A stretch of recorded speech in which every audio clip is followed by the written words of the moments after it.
ఓం శాంతి.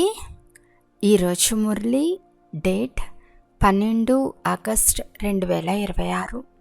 బాబా చెప్తున్నారు, మధురమైన పిల్లలు, స్మృతిలో ఉండటం వలన మంచి దశ కూర్చుంటుంది. ఇప్పుడు మీపై బృహస్పతి దశ ఉంది, అందువలన మీది ఉన్నతి చెందే కళ. ఈరోజు ప్రశ్న: ఒకవేళ యోగంపై పూర్తి గమనం లేకుంటే దాని పర్యావసనం ఎలా ఉంటుంది? నిరంతరం స్మృతిలో ఉండేందుకు యుక్తులు ఏవి? జవాబు: ఒకవేళ యోగంపై పూర్తి గమనం లేకుంటే నడుస్తూ నడుస్తూ మాయ ప్రవేశిస్తుంది, క్రింద పడిపోతారు. దేహాభిమానులై అనేక తప్పులు చేస్తూ ఉంటారు. మాయ విరుద్ధమైన కర్మలు చేయిస్తూ ఉంటుంది, పతితంగా చేసేస్తుంది. నిరంతరం స్మృతిలో ఉండేందుకు నోటిలో బంగారు నాణ్యం వేసుకోండి. క్రోధం చేసుకోకండి. దేహ సహితం సర్వస్వాన్ని మర్చి నేను ఆత్మను, పరమాత్మ సంతానాన్ని అని అభ్యాసం చేయండి. యోగ బలంతో ఏ ప్రాప్తులు కలుగుతాయో వాటిని స్మృతిలో ఉంచుకోండి. పాట: ఓం నమః శివాయ. ఓం శాంతి.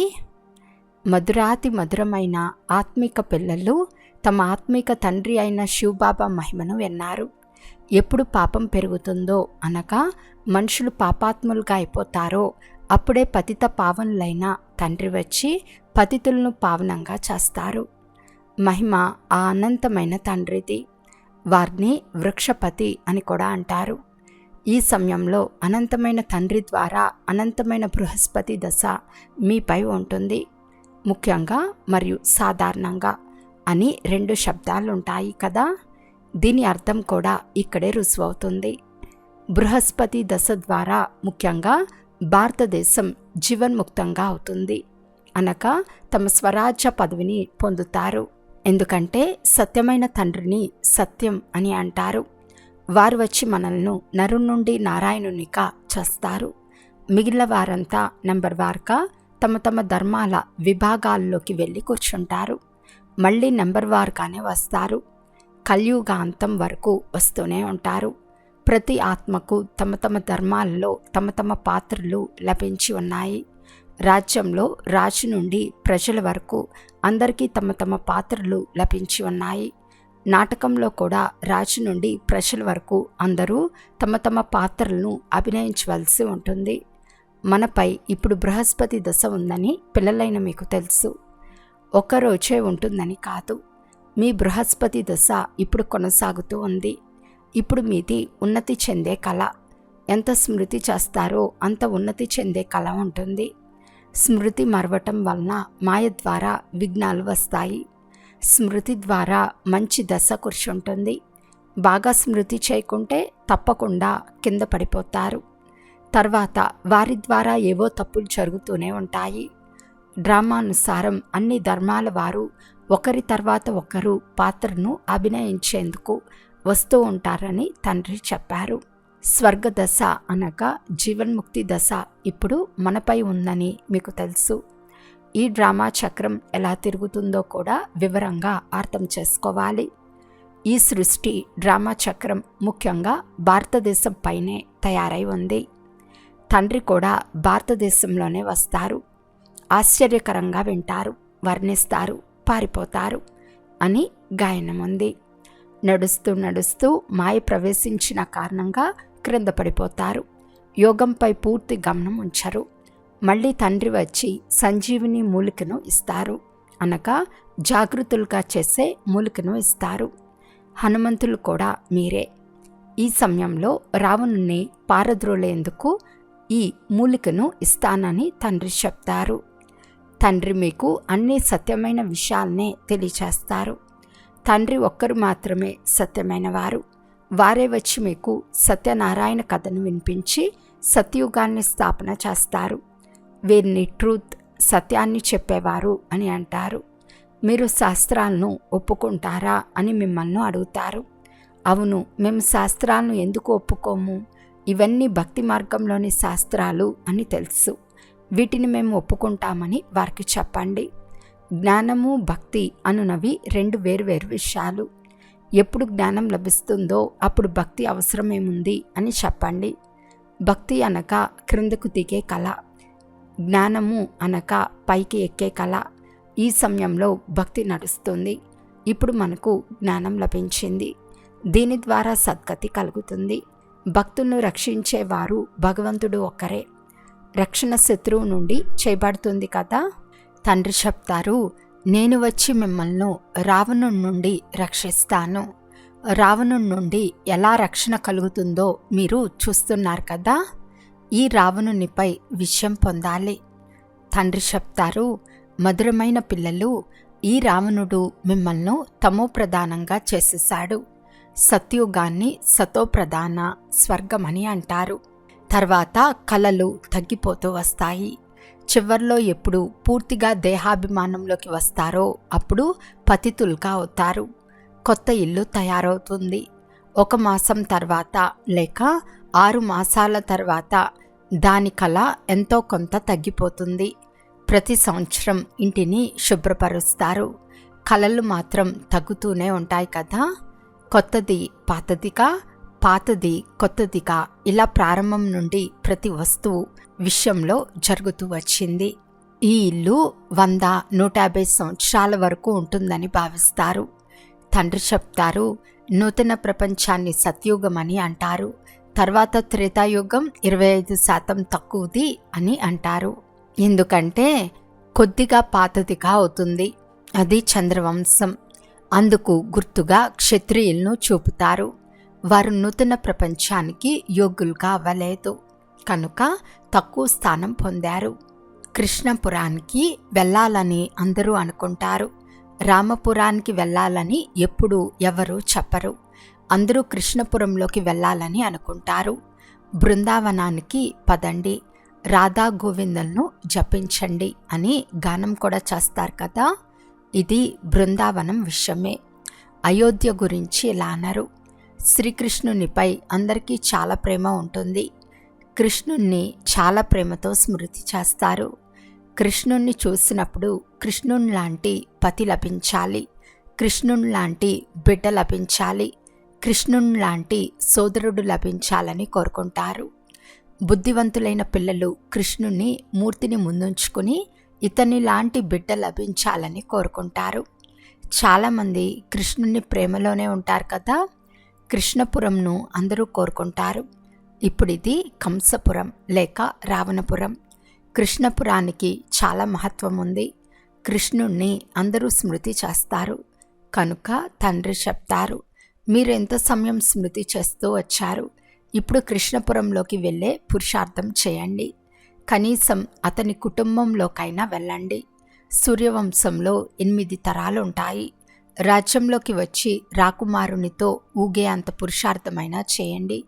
ఇది అర్థం చేసుకోవాల్సిన విషయం కదా. పిల్లలు, సాధ్యమైనంత వరకు మన్మనాభవ స్థితిలో ఉండండి. స్మృతిలో లేకుంటే క్రింద పడిపోతారు. జ్ఞానం ఎప్పుడూ క్రింద పడవేయదు. స్మృతిలో లేకుంటే క్రింద పడిపోతారు. స్మృతిలో ఉండేందుకు నోటిలో బంగారు నాణ్యం వేసుకుంటారు. ఎవరికైనా కోపం వచ్చినప్పుడు గట్టిగా మాట్లాడేస్తారు. అందుకే నోటిలో ఏమైనా వేసుకోమని చెప్తారు. మాట్లాడకపోతే కోపం రాదు. తండ్రి చెప్తారు, ఎప్పుడూ ఎవరిపైనా కోపం చేసుకోకండి. కానీ ఈ విషయాలను పూర్తిగా అర్థం చేసుకోకుండా శాస్త్రాల్లో ఏదేదో రాశారు. తండ్రి కూర్చుని యథార్థమైన విషయాలను అర్థం చేయిస్తున్నారు. ఈ విషయాలు తండ్రి వచ్చినప్పుడు అర్థం చేయిస్తారు. ఎవరైతే ఒకప్పుడు ఉండి వెళ్ళారో వారిని మహిమ చేస్తారు. ఠాగూర్, ఝాన్సీ రాణి ఒకప్పుడు ఇక్కడ ఉండి వెళ్ళారు. తర్వాత వారి నాటకాలను తయారు చేస్తారు. మంచిది. శివుడు కూడా ఉండి వెళ్ళారు. అందుకే శివ జయంతిని ఆచరిస్తారు కదా. కానీ శివుడు ఎప్పుడు వచ్చారో, వచ్చి ఏం చేశారో ఎవరికీ తెలియదు. వారు పూర్తి సృష్టి అంతటికీ తండ్రి కనుక వచ్చి తప్పకుండా అందరికీ సద్గతిని ఇచ్చి ఉంటారు. ఇస్లాం మతం, బౌద్ధ మతం మొదలైన ధర్మస్థాపకులు ఎవరైతే వచ్చి వెళ్ళారో వారి జయంతిని జరుపుకుంటారు. అందరికీ తిథి తారీఖులు ఉన్నాయి. కానీ వీరి తిథి తారీఖులు ఎవరికీ తెలియదు.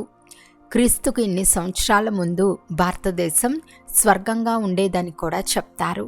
స్వస్తిక్ను తయారు చేసినప్పుడు అందులో పూర్తి 4 భాగాలు చేస్తారు. అవి 4 యుగాలు. వాటి కాలపరిమితి సమానంగా ఉంటుంది. పూరి జగన్నాథులో అన్నపు అండాను తయారు చేస్తారు. అది పూర్తిగా 4 భాగాలుగా అవుతుంది. తండ్రి చెప్తారు, దీన్ని భక్తి మార్గంలో అర్థం లేకుండా చేసేశారు. ఇప్పుడు తండ్రి చెప్తారు, దేహసహితంగా ఇవన్నీ మర్చిపోండి. నేను ఆత్మను, పరంపిత పరమాత్మ సంతానాన్ని అని అభ్యాసం చేయండి. తండ్రి స్వర్గరచయిత అయినందునే మనల్ని స్వర్గంలోకి పంపించి ఉంటారు, నరకంలోకి పంపించరు. తండ్రి ఎవరిని నరకంలోకి పంపించరు. మొట్టమొదట అందరూ సుఖాన్ని అనుభవిస్తారు. మొదట సుఖం, తర్వాత దుఃఖం. తండ్రి సర్వుల దుఃఖహర్త, సుఖకర్త కదా. ఆత్మ మొదట సుఖాన్ని, తర్వాత దుఃఖాన్ని అనుభవిస్తుంది. మనం మొదట సతోప్రధానంగా ఉండి తర్వాత సతో రజో తమోల్లోకి వచ్చామని వివేకం కూడా చెప్తుంది. విదేశాల వారు తెలివైన వారని మనుషులు కూడా భావిస్తారు. అక్కడ తయారు చేసే బాంబులు క్షణంలో సర్వం సమాప్తం చేసేస్తాయి.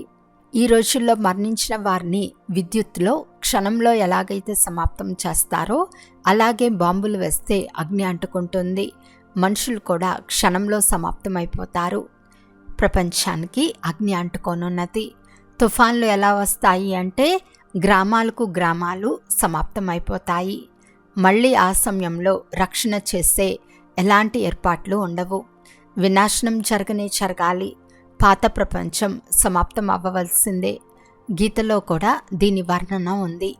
తండ్రి చెప్తారు, యూరప్ వాసులు బాంబులు ఎలా వేస్తారు అంటే అవి వేసినప్పుడు ఎవరికీ తెలియని కూడా తెలియదు. కల్పక్రితం కూడా వినాశనం జరిగింది, ఇప్పుడు కూడా జరగనున్నదని మీకు తెలుసు. మీరు కూడా కల్పక్రితం వలె చదువుతున్నారు. నెమ్మదిగా వృక్షం వృద్ధి చెందుతూ ఉంటుంది. వృద్ధి చెందుతూ మళ్ళీ స్థాపన అవుతుంది. మాయ తుఫాన్లు చాలా మంచి పుష్పాలను కూడా క్రింద పడేస్తాయి.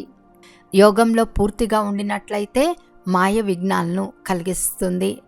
బాబా బిడ్డగాయి అపవిత్రత ప్రతిజ్ఞ చేసి మళ్ళీ వికారాల వశంపై పేరు అప్రతిష్ట పాలు చేస్తారు.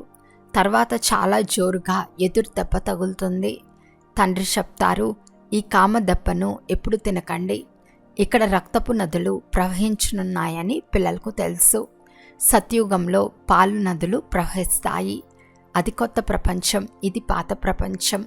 కలియుగంలో ఏమున్నాయో చూడండి. కొత్త ప్రపంచ వైభవాలను కూడా చూడండి. వాస్తవానికి ఇక్కడ ఏమీ లేదు. పిల్లలు సాక్షాత్కారాల్లో అన్నీ చూసి వస్తారు.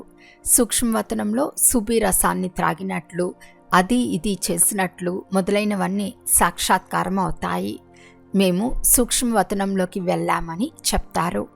బాబా వైకుంఠంలోకి పంపుతారు.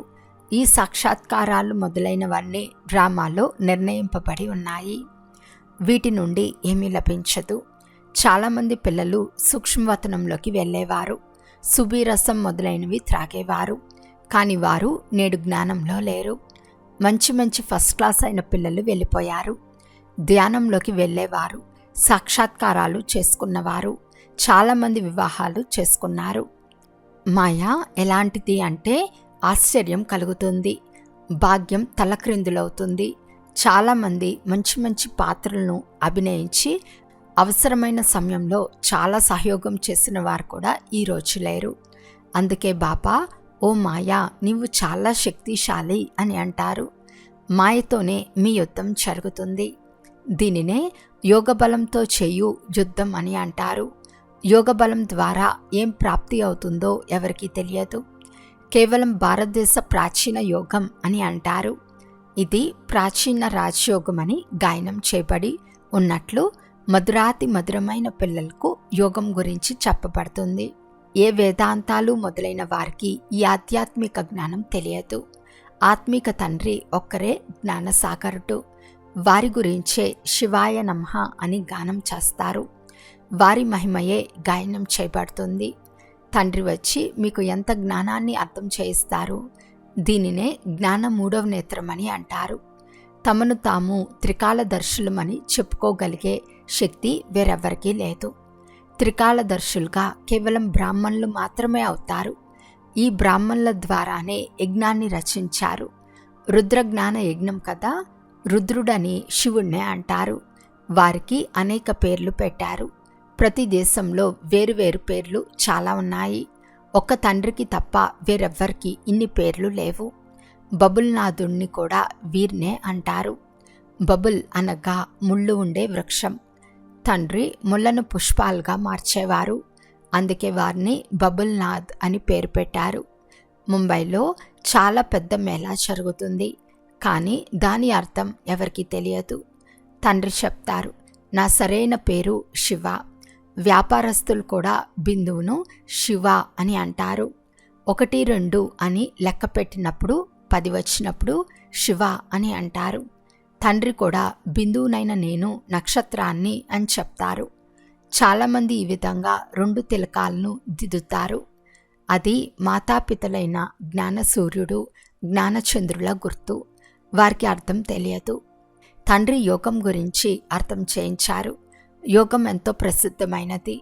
ఇప్పుడు పిల్లలైన మీరు యోగం అనే శబ్దాన్ని వదిలేయండి, స్మృతి చేయండి.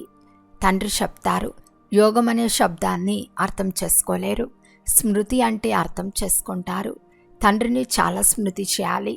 వారిని ప్రియతముడని కూడా అంటారు. పట్టపు రాణులుగా తయారు చేస్తారు కదా. విశ్వరాజితాన్ని వారసత్వంగా ఇస్తారు. సత్యుగంలో ఒకే తండ్రి ఉంటారు. భక్తి మార్గంలో 2 తండ్రులు ఉంటారు. జ్ఞాన మార్గంలో మీకు ఇప్పుడు 3 తండ్రులు ఉన్నారు. ఇది ఎంత అద్భుతమైన విషయం. సత్యుగంలో అందరూ సుఖంగా ఉంటారని మీరు అర్థసహితంగా తెలుసుకున్నారు. అందుకే వారికి పారలౌకిక తండ్రి గురించే తెలియదు. ఇప్పుడు మీరు 3 తండ్రుల గురించి తెలుసుకున్నారు. ఇవి ఎంత సహజంగా అర్థం చేసుకోవాల్సిన విషయాలు. అచ్చా, మధురాతి మధురమైన అపురూపమైన పిల్లలకు మాతాపిత బాప్తాతాల ప్రియస్మృతులు మరియు గుడ్ మార్నింగ్. ఆత్మిక పిల్లలకు ఆత్మిక తండ్రి నమస్తే. ఆత్మిక తండ్రికి ఆత్మిక పిల్లల యొక్క ప్రియస్మృతులు మరియు నమస్తే నమస్తే నమస్తే. ధారణ కొరకు ముఖ్య సారము. ఫస్ట్ పాయింట్, స్మృతిలో ఉండేందుకు నోటి ద్వారా ఏమీ మాట్లాడకండి. నోటిలో బంగారు నాణ్యం వేసుకుంటే కోపం సమాప్తమైపోతుంది. ఎవరిపైన కోపం చేసుకోరాదు. సెకండ్ పాయింట్, ఈ దుఃఖధామానికి ఇప్పుడు అగ్ని అంటుకోనున్నది కనుక దీనిని మర్చిపోయి నూతన ప్రపంచాన్ని స్మృతి చేయండి. పవిత్రంగా ఉంటామని తండ్రితో ఏ ప్రతిజ్ఞ అయితే చేశారో అందులో పక్కాగా ఉండాలి. ఈరోజు వరదానము. నిరాకారి స్థితి యొక్క అభ్యాసం ద్వారా నేను అనే భావనను సమాప్తం చేసే నిరహంకారి భవ. వర్తమాన సమయంలో అన్నిటికంటే సూక్ష్మమైన మరియు సుందరమైన దారం ఈ మైపన్. ఈ నేను అనే శబ్దమే దేహాభిమానం నుండి దూరంగాను తీసుకెళ్తుంది మరియు దేహాభిమానంలోకి కూడా తీసుకొస్తుంది.